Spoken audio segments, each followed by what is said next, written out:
سندھ میں اگست کے دوران 600% سے زائد بارشیں ہوئیں، ایسی سیلابی صورتحال پہلے کبھی نہیں دیکھی۔ پڈیزن میں اب تک 1550 ملی میٹر بارش ریکارڈ ہو چکی ہے۔ وزیر اعلیٰ سندھ مراد علی شاہ کی پریس کانفرنس، کہا 15 لاکھ گھر مکمل تباہ اور 1 کروڑ سے زائد لوگ بے گھر ہیں۔ پورا سندھ دریا میں بدل چکا ہے۔ وفاق نے وعدہ کیا ہے کہ مشکل وقت میں لوگوں کو تنہا نہیں چھوڑیں گے۔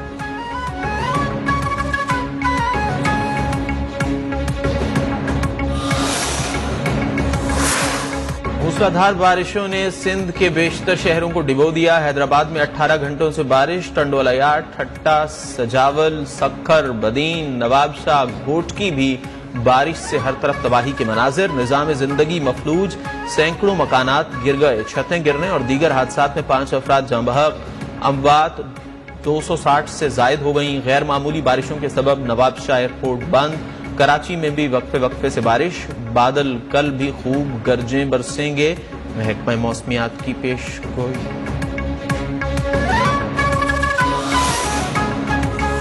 مسلسل بارشوں اور سیلابی صورتحال کے بعد کراچی میں بلدیاتی انتخابات ایک بار پھر ملتوی۔ فیصلہ چیف الیکشن کمشنر کی زیر صدارت اجلاس میں صوبائی الیکشن کمشنر اور ضلعی انتظامیہ کی رپورٹس پر کیا گیا۔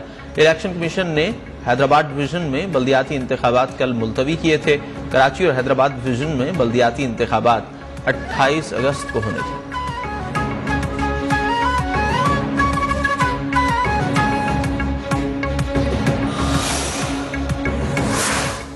کراچی سمیت سندھ میں بارشوں کے نئے اسپیل کے پیش نظر تعلیمی ادارے 2 روز کے لیے بند۔ جامعہ کراچی اور انٹر بورڈ کے تحت آج اور کل ہونے والے امتحانات ملتوی۔ نئی تاریخوں کا اعلان بعد میں ہوگا۔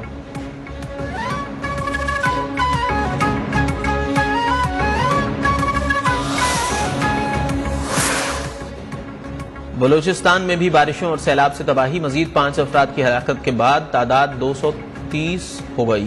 شاہراہیں اور پل سیلابی ریلوں میں بہہ گئے۔ چمن فورٹ منرو میں بارش سے لینڈ سلائیڈنگ، سینکڑوں بڑے ٹرک سمیت ہزاروں مسافر پھنس گئے۔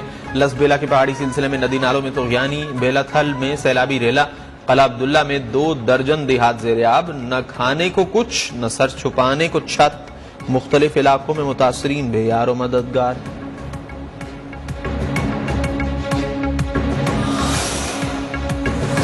پنجاب کے مختلف علاقوں میں بھی بارشوں اور سیلاب سے برا حال۔ صادق آباد موسلادھار بارش سے پانی میں ڈوب گیا، کئی فٹ پانی جمع۔ ڈیرہ غازی خان، راجن پور اور توسا شریف میں سیلاب نے کئی ہنستے بستے گھر اجاڑ دیے، مکانات تباہ، جمع پونجی ختم، مال مویشی بہہ گئے، ہزاروں بے گھر افراد امداد کے منتظر۔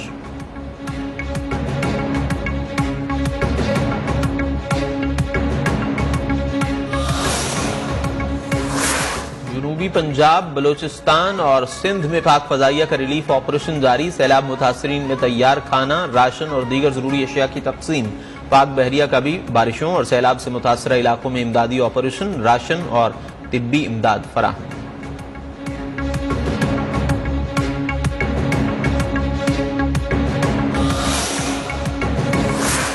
وزیر اعظم کی دورہ قطر میں سرگرمیاں جاری۔ شہباز شریف کی دوحہ میں امیر قطر شیخ تمیم بن حمد الثانی سے ملاقات۔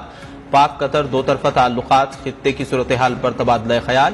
دیوان امیر آمد پر قطری امیر نے وزیر اعظم کا استقبال کیا۔ شہباز شریف کو گارڈ آف آنر پیش کیا گیا۔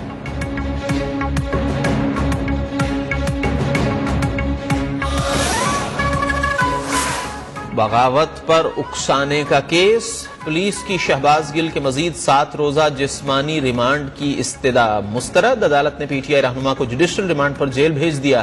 شہباز گل کے وکیل فیصل چودھری کہتے ہیں پولیس 4 موبائل فون برآمد کر چکی، مزید کون سے فون کی ضرورت ہے، اب تک 0 تفتیش کی۔ 16 روز گزر چکے، پولیس نے سوائے تشدد کے کچھ نہیں کیا۔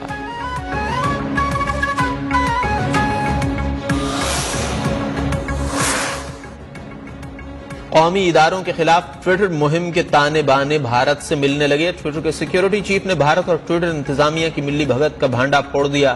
بھارت نے ٹویٹر انتظامیہ کو بھارتی حکومت کا ایجنٹ پے رول پر رکھنے پر مجبور کیا۔ ٹویٹر کے سیکیورٹی چیف نے معاملہ امریکی ریگولیٹرز کے ساتھ اٹھا دیا۔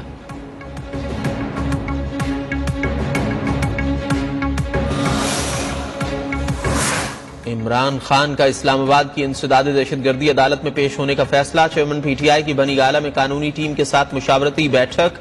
بابر اعوان کہتے ہیں عمران خان خود عدالت میں پیش ہوں گے، ان کی درخواست ضمانت دائر کی جائے گی۔ سابق وزیر اعظم کے خلاف تھانہ ماگلہ میں دہشت گردی کی دفعات کے تحت مقدمہ درج۔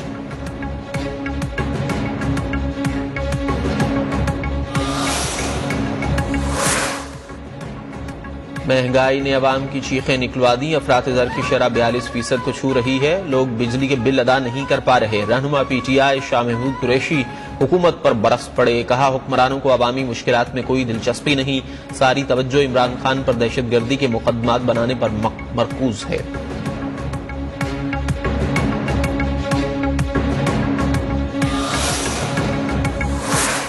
عمران خان کے براہ راست خطاب پر پابندی کا معاملہ، پی ٹی آئی سندھ کے صدر علی زیدی نے PEMRA notification Sindh high court میں چیلنج کر دیا۔ براہ راست خطاب پر پابندی آئین و قانون کی خلاف ورزی ہے، پیمرا کا نوٹیفیکیشن ختم کیا جائے، درخواست میں استدعا۔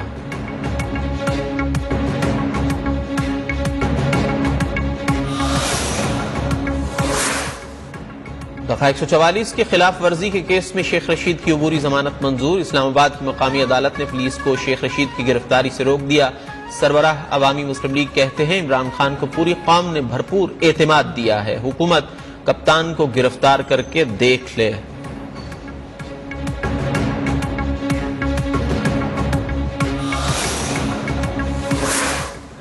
فرخ حبیب کہتے ہیں معاشی استحکام عزیز ہے تو عوام کی رائے کو اہمیت دے کر صاف اور شفاف انتخابات کرائے جائیں۔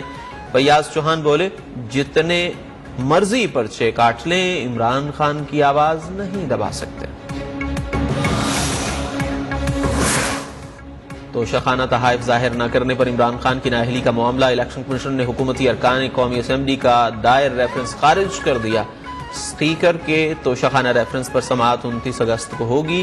رہنما پیپلز پارٹی یوسف رضا گیلانی بولے توشخانہ کیس میرے، آصف زرداری اور نواز شریف کے خلاف بھی ہے، عمران خان سے کہا جائے تو کہتے ہیں سڑکوں پر آئیں گے۔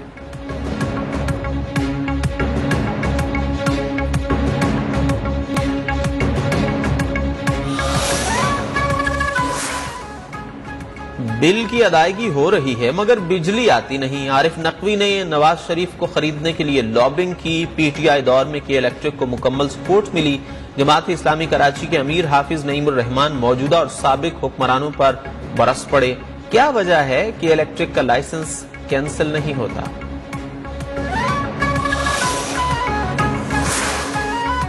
وزیر توانائی خرم دستگیر نے بجلی کے زائد بلز کا ملبہ سابق حکومت پر ڈال دیا، کہتے ہیں لوڈ شیڈنگ اور مہنگی بجلی عمران خان کی وجہ سے ہے، سستی بجلی کی فراہمی کے لیے اقدامات کر رہے ہیں، کراچی میں بجلی صارفین کے مسائل حل کریں گے۔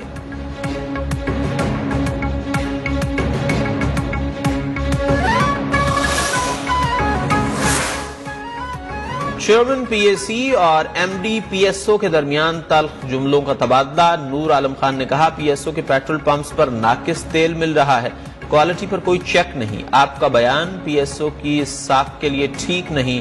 M D P S O کا جواب، نور عالم خان بولے اگر آپ کا میرے سوالات پر موڈ خراب ہوتا ہے تو چھوڑ کر چلے جائیں۔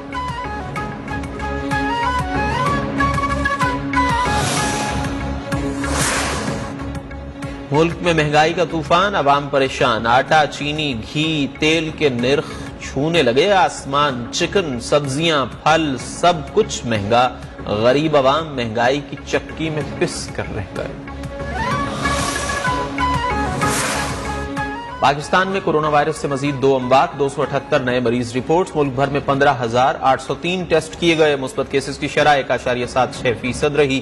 کراچی اور حیدرآباد میں بچوں کو کورونا سے بچاؤ کے لیے گھر گھر ویکسینیشن شروع کرنے کا فیصلہ، 5 سال سے 11 سال تک کی عمر کے 34 لاکھ سے زائد بچوں کو ویکسین لگائی جائے گی۔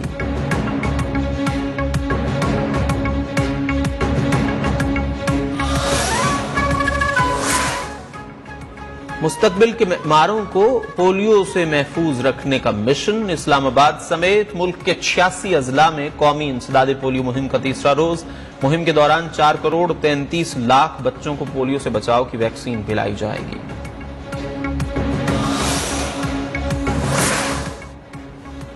اور T20 ایشیا کپ میں شرکت کے لیے شاہینوں کے دبئی میں ڈیرے. پاکستان کا پہلا ٹاکرا 28 اگست کو بھارت سے ہوگا. ٹیم آج سے ٹریننگ شروع کرے گی. کھلاڑی عمدہ کارکردگی کے لیے پر امید.